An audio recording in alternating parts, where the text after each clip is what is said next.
Hello friends, engineering bullet में आप सभी का एक बार फिर स्वागत है। आज हम एसएससी जी इलेक्ट्रिकल 2007 का पेपर लेकर आए हैं, जिसके 1 to 26 क्वेश्चन हम 4 वीडियोस में कवर कर चुके हैं, जिनका लिंक मैंने डिस्क्रिप्शन सेक्शन में डाल दिया है। आप वहां पे चेकआउट कर सकते हैं।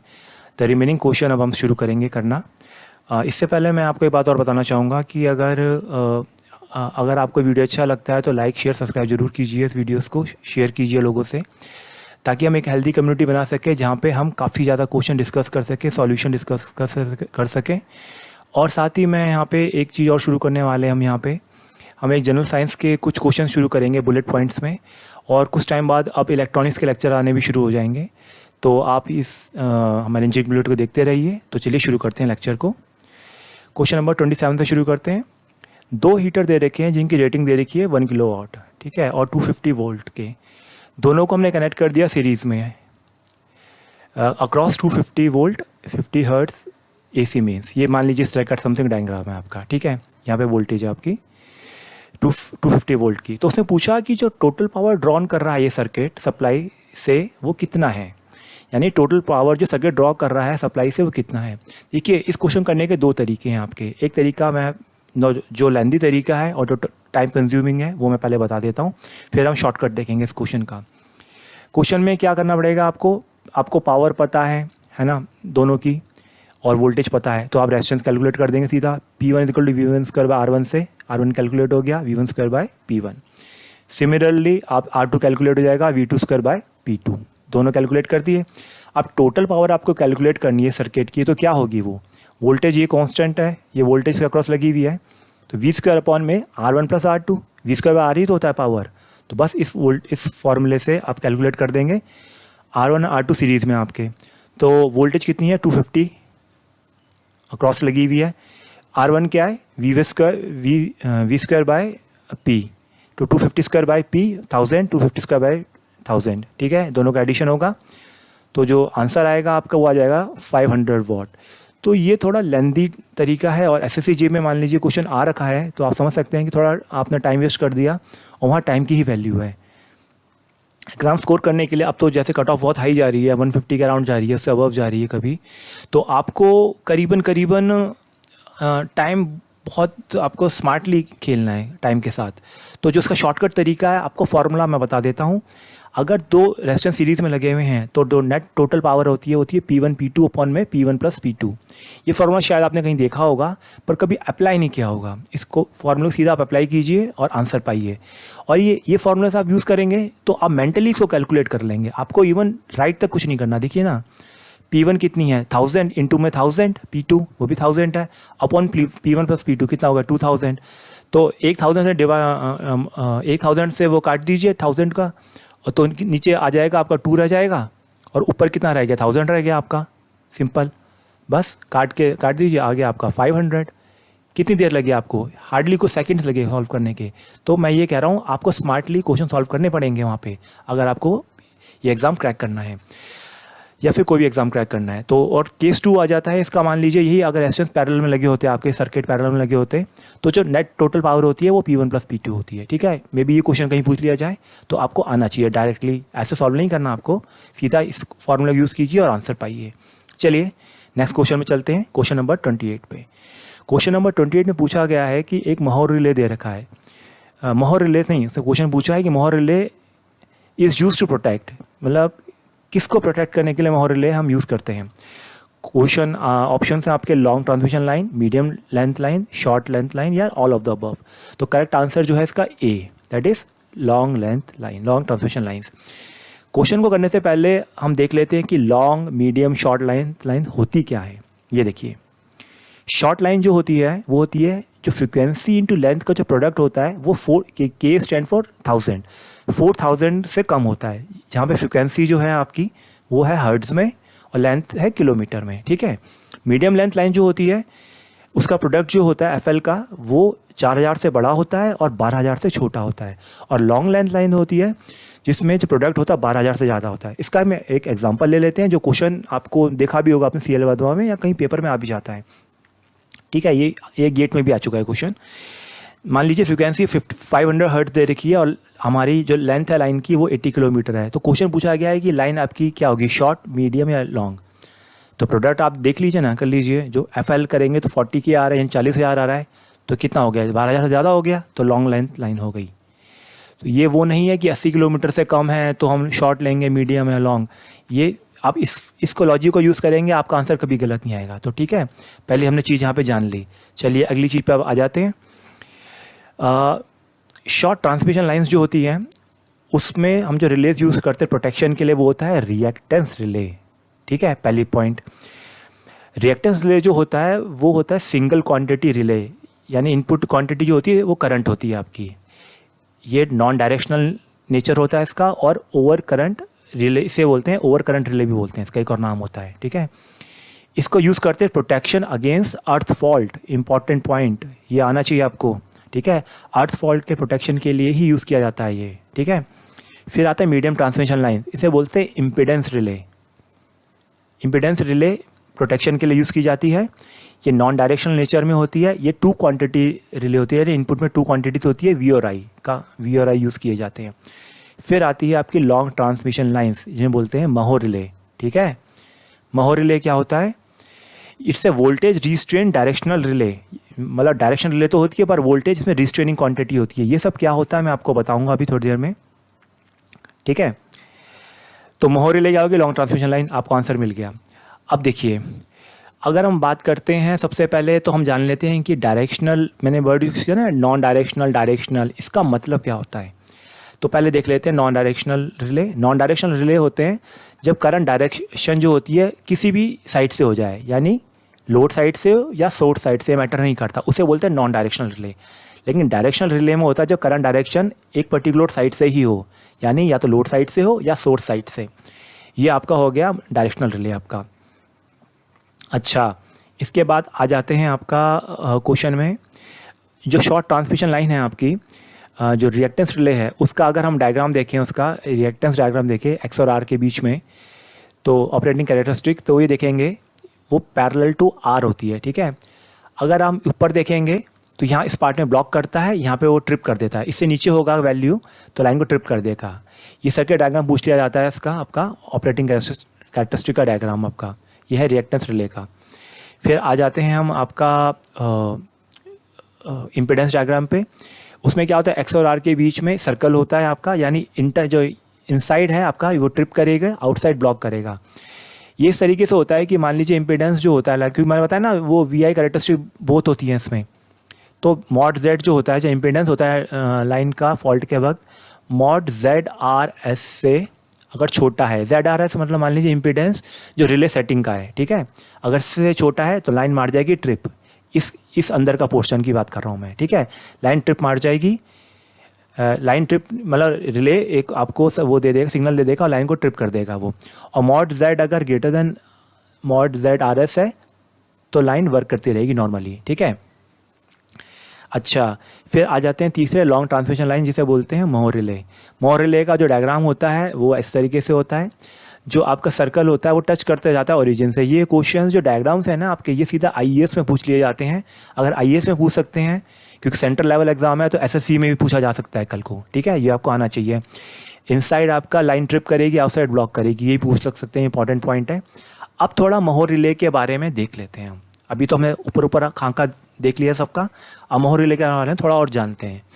महो रिले जो होता है आपका, वो एक हाई स्पीड रिले होती है, जिसका एक और नाम होता है एडमिटेंस रिले। ठीक है, ये इंपॉर्टेंट पॉइंट है। इन दिस रिले जो ऑपरेटिंग टॉर्क जो होता है वो ऑब्टेन होता है वोल्ट एम्पियर यानी VI एलिमेंट की वजह से, और जो कंट्रोलिंग एलिमेंट होता है इसमें वो होता है कौन करता है, वोल्टेज एलिमेंट आपका। ठीक है, महो रिले जो होता है वो मेजर करता है component of admittance Y angle theta पर, जिसकी जो कैरेक्टरिस्टिक होती है जब हम प्लॉट करते हैं इम्पीडेंस डायग्राम में, RX डायग्राम में, तो वो होती है circle passing through the origin. मैंने बताया आपको circle passing through the origin, ये XR डायग्राम होता है, RX डायग्राम ये होता है। इसको हम इनहेरेंटली या डायरेक्शनल रिले बोलते हैं। इनहेरेंटली डायरेक्शनल रिले होता है क्योंकि ये डिटेक्ट करता है फॉल्ट कहाँ पे, सिर्फ फॉरवर्ड डायरेक्शन में। ये इंपॉर्टेंट पॉइंट है, फॉरवर्ड डायरेक्शन में ही फॉल्ट को डिटेक्ट करता है। ठीक है, रिले को क्वेश्चन कभी पूछ लेंगे आपसे इंटरव्यू में भी कि रिले को महो रिले ही क्यों बोलते हैं, क्योंकि इसकी जो कैरेक्टरिस्टिक्स होती हैं वो होती है स्ट्रेट लाइन में। जब इसको ग्राफ को हम प्लॉट करते हैं एडमिटेंस डायग्राम में, GB एक्सिस में, ठीक है। कंडक्टर सब्सट्रेटर्स कौन सा डायग्राम है, ये वाला डायग्राम है आपका। आपको ये डायग्राम तो हर जगह देखा होता है, लेकिन मान लीजिए क्वेश्चन को ट्रिक करने के लिए उन्होंने GB एक्सिस में पूछ लिया और आप सोचेंगे यार ये क्या, इसका आंसर ये है, नहीं, इसका आंसर ये वाला है, स्ट्रेट लाइन वाला, ठीक है। इसी की वजह से इसको हम बोलते हैं मोहर रिले। अच्छा, मोहर रिले का एक क्वेश्चन और बहुत इंपॉर्टेंट है जो पेपरों में काफ़ी बार पूछा गया है, गेट में भी पूछा जा चुका है और इसमें भी SSC में भी पूछा जा चुका है। इसमें पूछा गया था कि मोहर रिले सबसे कम इफेक्टेड किससे होती है। वो होती है पावर स्विंग से सबसे लीस्ट इफेक्टेड होती है, पर रिएक्टेंस रिले सबसे ज़्यादा मोस्ट इफेक्टेड होती है। अच्छा, ये पावर स्विंग होता क्या है? देखिए, एक कोई भी पावर सिस्टम नेटवर्क है आपका, उसमें जो भी वो जनरेशन कर रहा है या अब्जॉर्प्शन कर रहा है एक्टिव और रिएक्टिव पावर का, उसमें एक वो मतलब एक स्टेबिलिटी रहती है, ठीक है, एक सिंक्रोनाइजेशन रहता है। लेकिन जब भी कोई फॉल्ट प्रोड्यूस होता है टेम्परेरी पीरियड के लिए, तो उसकी वजह से क्या होता है, आपका एक वेरिएशन आ जाता है, ठीक है। और वो वेरिएशन की वजह से जो आपका पावर एंगल होता है, आपने देखा होगा सिंक्रोनस मशीन में डेल जो होता है वो वेरी कर जाता है, ठीक है। इसको स्टेबलाइज करने के लिए कुछ टाइम लेता है आपका सिस्टम, ठीक है। लेकिन प्रॉब्लम क्या होती है, सिस्टम स्टेबलाइज तो कर जाता है, लेकिन जो रिएक्टेंस रिले होती है, क्योंकि क्या होता है कि जब ये जैसी फॉल्ट आएगा आपका Z वेरी कर जाएगा लोड का, तो उसकी वजह से क्या होता है, जो रिएक्टेंस रिले होती है ना, वो अफेक्टेड हो जाती है आपकी। रिएक्टेंस रिले अफेक्टेड कर जाती है और लाइन को ट्रिप कराती थी, जबकि कुछ सेकंड के अंदर ही होना ये था कि लाइन स्टेबल हो जानी थी आपकी, मतलब सिस्टम स्टेबल हो जाता, लेकिन रिले आपका वो ट्रिप करा देगा क्योंकि Z पे वेरिएशन आ गया। मोहर रिले जो होता है वो इस पावर स्विंग से सबसे लीस्ट इफेक्टेड होता है। तो ये क्वेश्चन बहुत इंपॉर्टेंट है, कई जगह पूछा जा चुका है, आपको आना चाहिए। तो मेरे हिसाब से मैंने लगभग आपको सारी चीज़ें बता ही दी हैं इस क्वेश्चन से। चलिए अब हम चलते हैं नेक्स्ट क्वेश्चन की तरफ, क्वेश्चन नंबर 29 पे।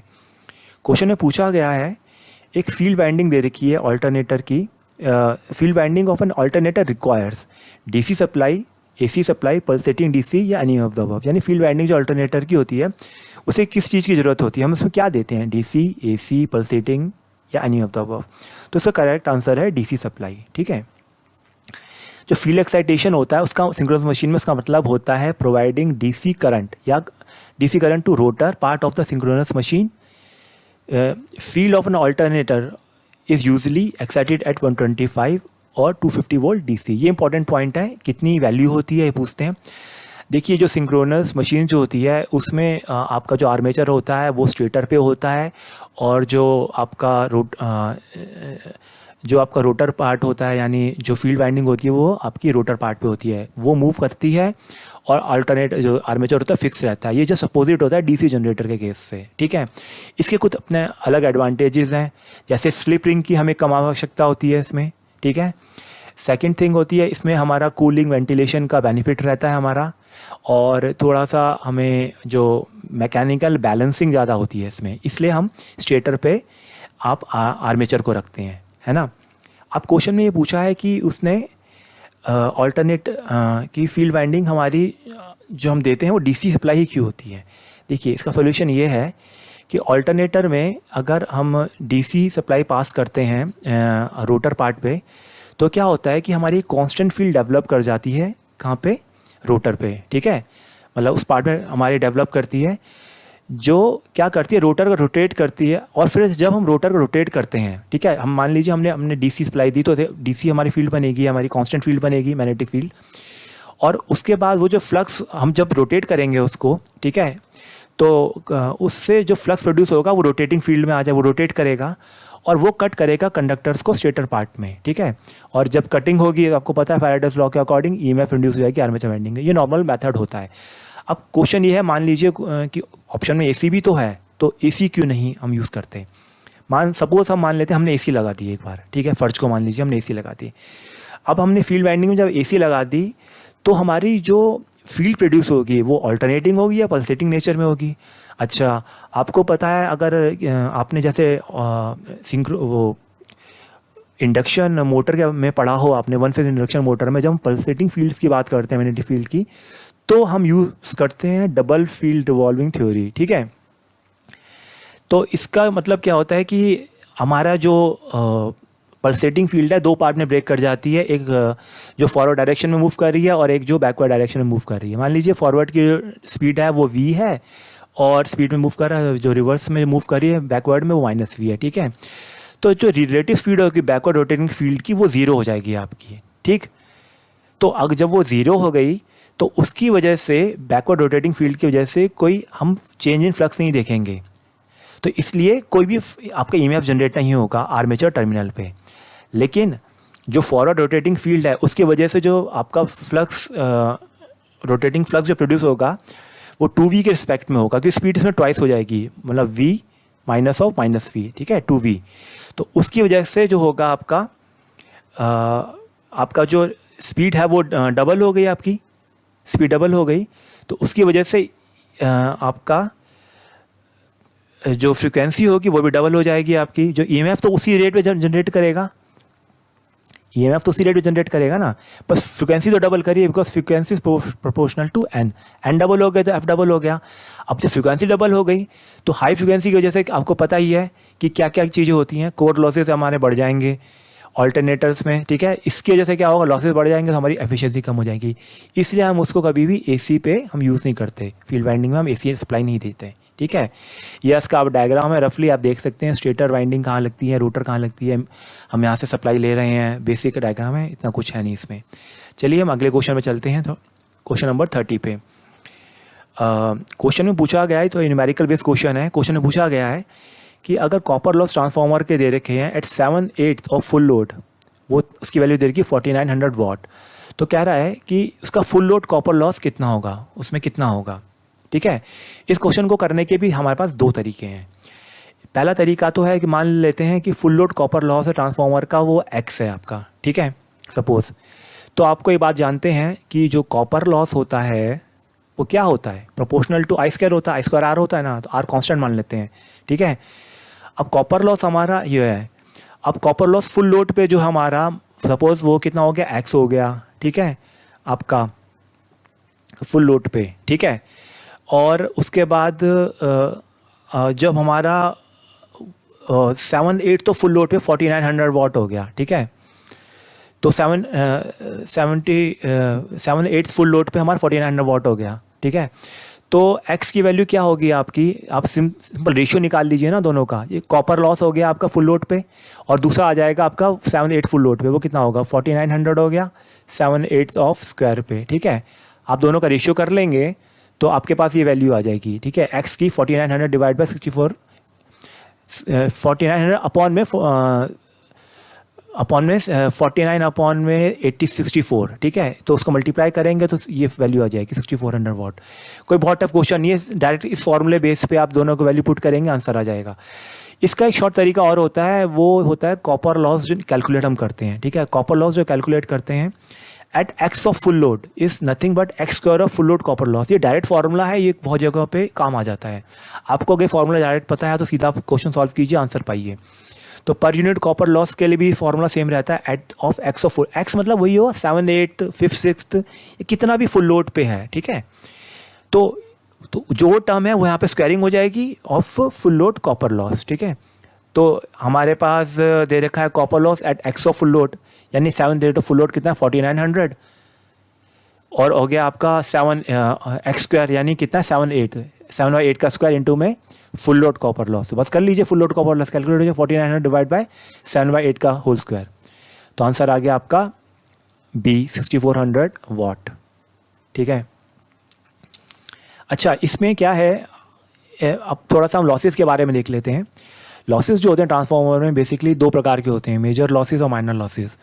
मेजर लॉसेस होते हैं आपके ओमिक लॉसेस, उनको बोलते हैं इलेक्ट्रिकल भी बोलते हैं, वेरिएबल भी बोलते हैं, कॉपर भी बोलते हैं। और जो कांस्टेंट लॉसेस होते हैं उनको बोलते हैं हम iron losses, core losses, magnetic losses. ये नाम आपको पता होने चाहिए, कभी कभी डायरेक्ट क्वेश्चन पूछ लिए जाते हैं इससे। जैसे कि एक बार DMRC में क्वेश्चन पूछा जा चुका है 2016 में शायद, उसमें सीधा पूछ लिया था कि कांस्टेंट लॉसेस कौन से होते हैं, वो तो कोर लॉसेस होते हैं, ठीक है। तो ये दो प्रकार के होते हैं, हिस्टेरिसिस और एडी करंट लॉस। अब इनमें V/F का रेशियो के रिस्पेक्ट में कैसे काम करता है। और माइनर लॉसेस जो होते हैं आपके स्ट्रे लॉसेस, डायलेक्ट्रिक लॉस होते हैं। अच्छा, ये सारे जो टॉपिक हैं मेरे, ये मैंने कवर कर रखे हैं आपके। एक क्वेश्चन मैंने पेपर बनाया था जिसमें मैंने DMRC का इलेक्ट्रिकल का कवर किए थे क्वेश्चंस, उसमें बनाया था। 8.5 मिनट पे ये क्वेश्चन आता है एग्जैक्टली, पर उसमें वो कांस्टेंट लॉस से रिलेटेड है, लेकिन मैंने उसमें सारे लॉसेस कवर कर लिए। अब चूंकि ये वीडियो ज़्यादा लेंदी ना बने, मैं उसका लिंक डाल दूंगा ऊपर, और या फिर आप डिस्क्रिप्शन सेक्शन देख लीजिएगा, उसका लिंक आपको मिल जाएगा। और बस एक बात मैं आपको 2-3 बातें और बता देता हूँ इंपॉर्टेंट इसमें, वो ये है कि जो कॉपर लॉस होते हैं वो डिपेंड करते हैं आपके लोड पे, ठीक है। तो इसलिए हम इस लॉसेस को ट्रीट करते हैं वेरिएबल लॉस की तरह, लेकिन जो आपके आयरन लॉसेस होते हैं वो इंडिपेंडेंट ऑफ लोड होते हैं, इसलिए हमें कांस्टेंट लॉसेस बोलते हैं। पहला पॉइंट। दूसरा पॉइंट, जो सबसे इम्पॉर्टेंट पॉइंट है इस पूरे क्वेश्चन का, वो ये है कि जो आयरन लॉसेस होते हैं वोल्टेज स्क्वायर पे डिपेंडेंट होते हैं, ठीक है, और जो कॉपर लॉस होते हैं वो आई स्क्वायर पे डिपेंडेंट होते हैं। अगर आपके न्यूमेरिकल पूछ लिया जाए, आप डायरेक्ट इस लॉजिक को लगा के आंसर पा सकते हैं। और सबसे तीसरा पॉइंट कि अगर कॉपर लॉसेस हमें कम करने हैं तो हम कंडक्टिविटी वाइंडिंग की बढ़ा देंगे। तो इस 3 पॉइंटों पे हम इस क्वेश्चन को हमने कवर कर लिया। तो चलिए हम नेक्स्ट क्वेश्चन में चलते हैं। नेक्स्ट क्वेश्चन में पूछा गया है आपसे कि एक पीएन जंक्शन दे रखा है, ठीक है, और उसमें पूछा है कि वो किस तरह बिहेव करता है, रेक्टिफायर की तरह, एक एम्पलीफायर की तरह, एक इंसुलेटर की तरह, या एक ऑसिलेटर की तरह। तो करेक्ट आंसर जनरली सभी को पता होगा, पीएन जंक्शन जो होता है, डायोड होता है, बेसिकली रेक्टिफायर की तरह बिहेव करता है। ये एम्पलीफायर, ऑसिलेटर, ये सब आपको पता है, पीएनपी ट्रांजिस्टर्स जो होते हैं वो उनका बिहेवियर होता है आपका, ठीक है। अच्छा, जनरल आइडिया में दे देता हूँ। एक ऑल्टरनेटिंग करंट आपने दे दिया, डायोड लगा दिया, तो एसी से डीसी आती है आपकी, ठीक है, बना देता है। जनरल डायग्राम है आपका। रेक्टिफायर वो डिवाइस होता है जो कन्वर्ट करता है ऑल्टरनेटिंग करंट या वोल्टेज को डायरेक्ट करंट या वोल्टेज पे। ये उस फैक्ट को यूज़ करता है कि जो पीएन जंक्शन डायोड होता है वो कंडक्ट करता है फॉरवर्ड बायस में, और कब कंडक्ट नहीं करता, जब वो रिवर्स बायस में काम कर रहा होता है। यानी इसकी जो कैरेक्टरिस्टिक होती है वो यूनिडायरेक्शनल नेचर की होती है। जो ये होते हैं आपके पीएन जंक्शन डायोड, ये 2 टाइप के बेसिकली होते हैं, हाफ वेव रेक्टिफायर्स और full wave rectifiers. Half wave rectifiers जो होते हैं ये कन्वर्ट करते हैं, ये इसका मैं डायग्राम बना दिया है। एक सिंपल एक डायोड लगा दिया हमने, लोड ले लिया हमने, एसी सप्लाई दे दी यहाँ पे, और क्या होता है कि जब हम पॉजिटिव हाफ साइकिल होगी तो ये कंडक्ट करेगा, नेगेटिव हाफ साइकिल में ये ओपन सर्किट तरह बिहेव कर जाएगा, क्योंकि ये कंडक्ट पास नहीं करेगा तो ओपन हो जाएगा। फिर थर्ड साइकिल फिर से जब आएगी हमारी, फिर साइकिल पॉजिटिव आएगी, फिर ये कंडक्ट करेगा। तो इस तरह से ब्रेक कर करके हमारा आउटपुट आएगा, ठीक है। तो ये कन्वर्ट करता है half of the AC input signal को, पॉजिटिव हाफ साइकिल को, into pulsating DC output signal, और जो रिमेनिंग हाफ जो सिग्नल है नेगेटिव हाफ साइकिल के, उसको ब्लॉक या लॉस्ट करवा देता है। इससे इसकी एफिशिएंसी हमारी कम हो जाती है, ठीक है, हाफ वेव रेक्टिफायर्स की। फुल वेव रेक्टिफायर्स जो होते हैं इनमें हमने इनपुट सप्लाई दे दी हमने, और इसमें हमारा जो आउटपुट जो होता है उसमें पल्स हमारी बिना ब्रेक के आती है। जहाँ ब्रेक आ रहा है ना, यहाँ ब्रेक नहीं आएगा आपका। अच्छा, इसमें क्या होता है कि यहाँ इसका मतलब ये हुआ कि जो नेगेटिव आपकी हाफ साइकिल है वो भी इसमें हमारा आउटपुट में आ रही है कहीं ना कहीं, ठीक है। यानी दोनों का यूटिलाइजेशन हो रहा है कहीं ना कहीं, यानी इसमें कोई हमारा लॉस ज़्यादा नहीं हो रहा है, इसमें वेस्टेड नहीं हो रही, इनपुट सिग्नल हमारा वेस्ट नहीं कर रहा, इसलिए हमारी एफिशिएंसी इसकी अच्छी होती है फुल वेव रेक्टिफायर की। फुल वेव रेक्टिफायर आपके 2 टाइप के होते हैं। फुल वेव रेक्टिफायर आपके होते हैं, एक होता है आपका centre tap rectifier full wave rectifier, एक होता है bridge full wave rectifier. Centre tap आपका जो होता है फुल वेव रेक्टिफायर, उसमें क्या होता है, इनपुट सप्लाई हमने ये उसमें एक ट्रांसफार्मर लगा होता है, इनपुट सप्लाई हमने दे दी, और 2 डायोड्स लगे हुए हैं यहाँ पे, ठीक है, बीच में लोड लग गया आपका। मान लीजिए हमारी पॉजिटिव हाफ साइकिल है, तो पॉजिटिव हाफ साइकिल मान यहाँ पे पॉजिटिव आ गया, यहाँ पे नेगेटिव आ गया आपका, ठीक है, पहले केस में। तो पॉजिटिव साइकिल यहाँ पे आ गया तो ये डायोड फॉरवर्ड बायस हो गया और ये रिवर्स बायस हो गया, तो करंट हमारा जो हमारा आउटपुट है यहाँ पे V0 को मिल गया, यानी एक साइकिल हमारी कंप्लीट हो गई। अब नेगेटिव साइकिल पे आ जाइए, नेगेटिव साइकिल जब आएगी तो ये नेगेटिव हो जाएगा, ये पॉजिटिव हो जाएगा, यानी आपका सेकेंड केस में डायोड D2 जो है वो फॉरवर्ड बायस हो गया, लेकिन जो डायरेक्शन है वो अभी तो यही है जो पहले वाली थी, चेंज थोड़ा ना करी है, तो इसलिए हमारा जो डायरेक्शन है वो सेम रहेगी हमारी, तो हमें कंटिन्यूसली आउटपुट मिल रहा है इसमें, ठीक है। ये सेंटर टैप हो गया। इसमें जो पीक इनवर्स वोल्टेज होती है 2 VM होती है। अब आप पूछेंगे पीक इनवर्स वोल्टेज क्या होती है। पीक इनवर्स वोल्टेज आपकी वो वोल्टेज होती है जो कि एक diode reverse voltage, maximum reverse voltage जो एक डायोड विथस्टैंड कर सकता है, जिसमें वो मतलब उसका ख़राब ना हो, जो डायोड मतलब कि आपका ब्रेकडाउन में ना चले जाए, डायोड आपका डिस्ट्रॉय ना करे, ठीक है। मैक्सिमम कितनी वो रिवर्स वोल्टेज वो सस्टेन कर सकता है, उसको हम बोलते हैं पीक इनवर्स वोल्टेज। तो दूसरा आता है bridge rectifier, bridge full wave rectifier. इसमें क्या होता है, ये मान लीजिए इस तरह सर्किट होता है, हमने डायोड लगा दिया VI, ये आपके आउटपुट आ रहे हैं D1 1 2 3 4 डायोड लगा दिए आपके, आउटपुट हमें यही मिल रहा है। हमने मान लीजिए पॉजिटिव साइकिल दी, तो पॉजिटिव साइकिल में हमारा 2 और 4, ये नेगेटिव है ना, यहाँ पे पॉजिटिव नेगेटिव है, तो ये वाला ये फॉरवर्ड बायस हो गया नेगेटिव से, और ये पॉजिटिव से फॉरवर्ड बायस हो गया। तो सर्किट आपका यूं करके आएगा, समथिंग लाइक ये करके आया, ये करके आया, ये करके आया, और फिर ये करके आया, ठीक है, और ये करके बाहर आ गया आपका, ठीक है। ये आपका सर्किट इस तरीके से डिफाइन हो गया आपका। तो सिमिलरली जब आप नेगेटिव साइकिल देंगे तो सर्किट ये वाला और ये वाला सर्किट ऑन हो जाएंगे, और सर्किट आपका तब भी यही मूव करेगा आपका। तो यानी हमारा डायरेक्शन चेंज नहीं करी, आउटपुट हमें वही मिल रहा है। ब्रिज वेव रेक्टिफायर के थोड़े अपने एडवांटेज है। पहला तो यही है कि जो पीक इनवर्स वोल्टेज होती है इसमें कम होती है, वीएम होती है as compare to centre type, ठीक है। सेकंड एडवांटेज होता है कि इसमें हमारा ट्रांसफार्मर यूज़ नहीं किया जाता, ठीक है। तो कुछ एडवांटेजेस होते हैं ब्रिज रेक्टिफायर्स के as compare to centre type. तो चलिए, ये तो हमने क्वेश्चन हमने सॉल्व कर लिया।